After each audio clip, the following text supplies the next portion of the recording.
Alright, let's talk about some of my absolute favorite apps for the iPad for musicians. And I personally am not actually like the most tech savvy person. I'm really not great at it. I'm kind of terrible with it actually. But I also, even though I am not like super tech oriented, it just doesn't come like super naturally to me, I have found a way to make different iPad apps like super helpful in my day-to-day practice and my day-to-day life as a musician. So I wanted to share that with you because I think that this is really awesome technology and that we can all benefit in some way from implementing it in our day-to-day lives. For this, I will be putting the app logo and then also the price that it is in the Apple store. Most of these are free because I personally am not a huge fan of paying for apps, but some of them do have a small price associated with them. The first one we have is Songistic. I think that's how you say it. I really like this app. I find it to be really fun for students when I am either teaching chords or when I am just like teaching them note names. So basically, if you look at this app, it's a lead sheet. They have tons and tons of jazz standards and pop tunes, and they have just like the underlying chord structure for each of them, and it gives you like a backing track for the song. And I find that this is a really fun way that my students can explore chords and chord progressions and just like playing along and accompanying. It makes them feel maybe like they're a little bit more successful. It feels like you're collaborating with other musicians, which is super rewarding for my students, but also it's just really fun. Like I'll use the app and just kind of like hang out and play through songs and have a good time in my free time. One of my absolute favorite things about this app is the fact that even in the free version, you can change the key for absolutely any song, which is amazing because if I am working on like 1, 4, and 5 chords in a certain key, I can find a song that uses 1, 4, and 5 and then make sure I put it in that key. So when I am teaching chords, I just have the students play the chord that's in the app. It's pretty simple. But then I also, if I'm not having them learn chords, maybe they're just learning the note names, I'll have them play the root of the chord, and that helps them practice reading something, looking up, and then finding the key. And it's also really fun for them. It's a great way to spend just a couple minutes at the end of the lesson. And I find that it's a really fun activity for my students that are maybe have a little bit more energy and they need us to shift focus every once in a while. So this can be an awesome way to keep your students more engaged, and it can also just be really fun for you in your personal playing, and it can be a good way to practice like improvising and fun skills like that. Next up, this one, oh my gosh, all of my students love this app and I wish I had got it sooner. It is Staff Wars and also Staff Wars Live. So this is 2 different apps and it's absolutely amazing. So basically this is a note naming app, but in like a Star Wars theme and like a video game theme. I never got into video games, but I think of sight reading like playing a video game. It kind of seems like a similar thing to me. So I really love this app. So I start with Staff Wars and it's just note identification. With Staff Wars, it's really awesome. You can use either like solfege or you can use like the alphabet letters for note naming, which is super cool. And you can also do different clefs. So we have treble clef, there's bass clef, there's grand staff, and then there is also, I think, alto clef, and there might be a tenor clef as well, which is really, really cool. You can customize the note range and everything. This app does cost money, but it's very inexpensive. I think it's like 99 cents or maybe $1.99. So I have absolutely gotten my money's worth out of this app, even just using it one time. I love it, and my students get super into it. Like, you know, when they're like very quiet in the lesson, like really working on the activity, that's always how it is with Staff Wars. Like I pull out Staff Wars, these children, they are like glued to it. They are working to find their note names. They are living. I love it. And then the other version of this is Staff Wars Live. This is also a paid app, but again, it's very inexpensive and it's absolutely worth the money. So the way that this app works is you pick the instrument that you want to use and then also the clef that you would like to be in. And so basically, it just like flashes notes across the screen, and then the student has to play the note, and like the note like explodes, and it's really, really cool. And I'll get my students, they'll get really frustrated if they think it's the wrong note, and they'll like keep tapping it, and then when they see that it doesn't blow up, they like go back and try it again, and then they get it. It's very exciting, and it really like helps them learn the note names, and they're really just engaged and invested in their learning. Now, with my more advanced students on Staff Wars, what I like to do is I race them. So they get till the note gets to the halfway point on the screen, and then if it gets to that point and they can't figure it out, I get to sing the note, and if I beat them to it, like if I can audiate it and sing it before they can play it, I get the point, you know, and we race.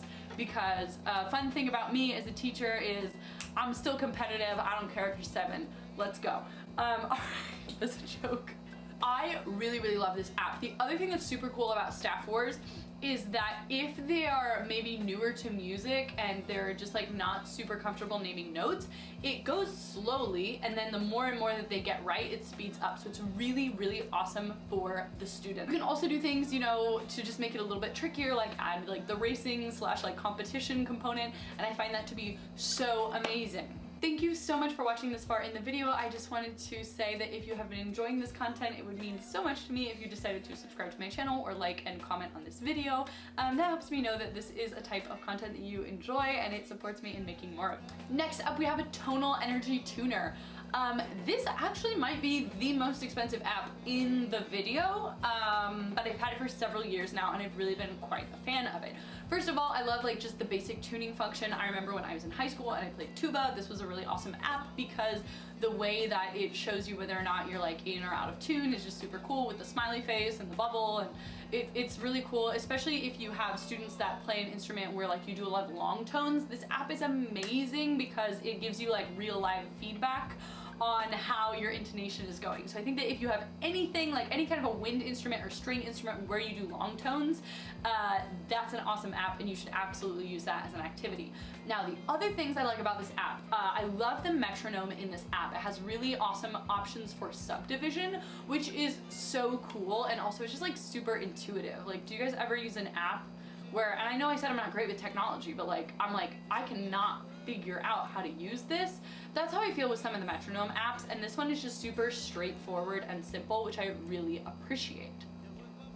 We all know that I'm more of a funk drum beat kind of a girly. I don't love a met, but sometimes it's just like the better option if you need to like slowly speed things up one click at a time, and that is my preferred metronome, the one in Total Energy Tuner. The other thing that I love about this app is the pitch wheel. So when I'm traveling, I don't always want to bring my little keyboard with me to grab pitches. So it's right here. I bring this when I'm gonna sing.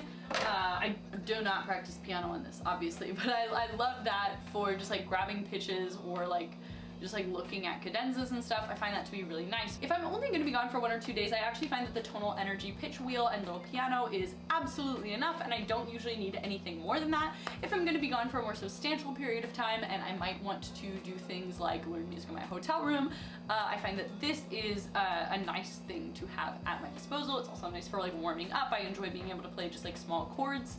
So yes. All right, next up. So we have the Libby app, and I am shocked on a day-to-day basis how many people do not know what this app is. It's my absolute favorite thing. I'm obsessed. So the Libby app is completely free. It's an app that allows you to check out books, audiobooks, and magazines from your local library. I have done really a lot of travel in the last year. I was gone 8 months out of last year. And so, you know, the Libby app makes it possible for me to read books, because otherwise they weigh too much and I cannot put them in my bag. They will put me over the weight limit. It's just not really an option. But I love that this app allows me to read when I'm traveling. I mean, I'm not in school anymore, but I love learning. I'm super passionate about like always learning and furthering my education. And I find that the best way for me to do that is through reading.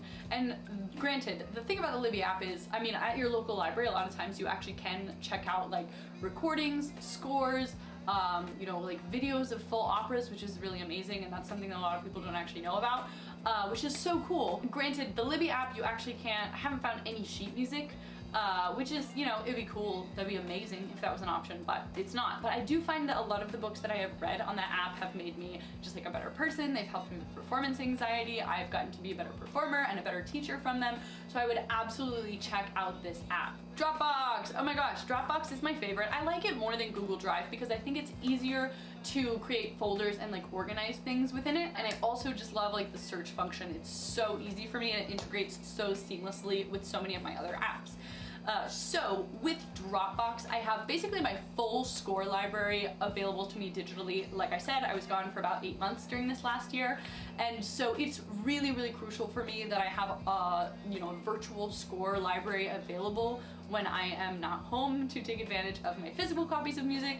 And this is just like the best way. It's cloud storage, so it doesn't take up space on my iPad. And then I can just really easily download anything that I need to the iPad. It's also super easy to send a copy of like the file, not like a link, but of the file to different people via Dropbox, just like airdropping it to someone's iPad, especially if you're in like a lesson or a coaching with somebody and they want to like look at the same plates that you're looking at. I find that it's easier to do than Drive, and you don't have that weird like they didn't grant access, or you entered from the wrong account, or like I can't find your account. It's so much easier to use, and I'm such a huge fan. I also use Dropbox to keep track of all my business expenses for my taxes. I have a whole video on how I do that if you're interested in it, but it's really, really easy to just like organize and find everything you need to find in your Dropbox account. So 100% get yourself some Dropbox. I do use the paid version because my music library is massive. But if you know, are just using it for like a couple scores when you're gonna be gone, or maybe you just want to do your tax filing with Dropbox and keeping track of all your documents that way, you could probably get away with just using the free version. Another thing I love to do with Dropbox, so with my music library, right, it's all in Dropbox, and when I have some extra time, maybe I'm out somewhere, I'm meeting a friend for something, and they're like running a couple minutes behind, I will go on ISMLP and look for music that either I think is gonna be fun for me, or it's gonna be really good for one of my students, and then I can super easily put it in Dropbox, put it in my music folder, categorize it by what instrument it's for, what type of music it is. So is it like pop, musical theater, is it opera? And then I can find it so easily, like literally in like 30 seconds or less when I'm in my lesson or I'm in a student's lesson. So easy, versus I find that with Drive, I would just spend a lot more time looking for things and not being able to find them, which would be so frustrating. All right, next up we have Canva, which I know does not really seem like a super like musician related app, but trust me, Canva is amazing. If you're not already doing it to create promotional materials for yourself, I highly recommend you give it a go. It is so simple. The free version is all I have ever used, and it has more than enough features to keep me happy. It helps me to create professional materials for my website, for my studio promotion, for events that I'm singing at if I'd like to promote those. I have written my lectures that I give in Canva and presented them using Canva. It's super easy to integrate other materials and like formats into it. I find that you can put video in it so easily, and also you can access it from anywhere, so it's kind of the same thing as like using what is the Google version of it, Google Slides. It's like that, but you have so many more options for templates, graphics, texts, and it's so easy to use. Canva is absolutely amazing. I also use Canva to write my resume and to create my studio policies, because Word is just such a pain to use. I feel like you move something and everything just goes absolutely everywhere. Same thing with Google Docs. I just don't think you have as many options in either of those platforms, and so Canva is 100% the way to go for me. I think that having really professional looking materials just like lends you a little bit more legitimacy and makes people feel a little bit more at ease to hire you if they haven't worked with you before. And so Canva is amazing, and I don't think there's that steep of a learning curve. Next up we have Lightroom, which again doesn't really feel musical, but just like bear with me for a second. So we've all had that situation where you have a performance and some very nice person comes up to you and like is like, oh, I took these pictures, do you want them? And you're like, yeah, that'd be amazing, but like they just don't look quite professional enough, you know, like for your website or for social media promotion. And so I find that with Lightroom, I can just quickly edit photos that someone else has taken of me just like at a performance or just doing something on my phone, and make them look like they are so much higher quality. Now granted, like you're not gonna get the same thing as you would with a professional camera. I find that that can really drastically improve the quality of an image. Even if you just do a little bit of color grading, the free version of Lightroom is super powerful. I used that for a long time, and now I actually have upgraded to the paid version because I love it so much. I use it all the time, and I highly recommend it. The paid version also has color grading for video, which I find incredibly helpful. So I definitely use that for all of my audition videos. Sometimes the lighting is a little bit funny. Any performance videos, any photos that you see me post online, I have probably like done color grading and editing, and Lightroom is fantastic for that. Okay, so the next ones I have are a little bit more geared towards singing, specifically language learning for singers. So if that is not something that interests you, thank you so much. You've been a wonderful audience. Okay, so my singer friends, my absolute number one favorite app for learning languages is not Duolingo or Babbel, it is Language Transfer, which I find that almost nobody has ever heard of, but it's a completely free app and it is amazing. Okay, so this app helps you to learn a language in a way that mimics the natural way that we learn languages as human beings.